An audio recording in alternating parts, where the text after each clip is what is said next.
অহংকারী মানুষ এই সমাজে অনেক আছে। অহংকারী মানুষদের কিভাবে চিনবেন আর অহংকারী মানুষরা কেমন হয়?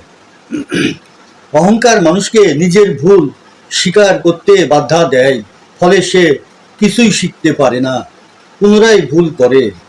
অহংকারী মানুষ অন্যর পরামর্শ বা সমালোচনা গ্রহণ না করে নিজের মতো চালিয়ে যায়, যা তাকে বিপদে ফেলে দেয়।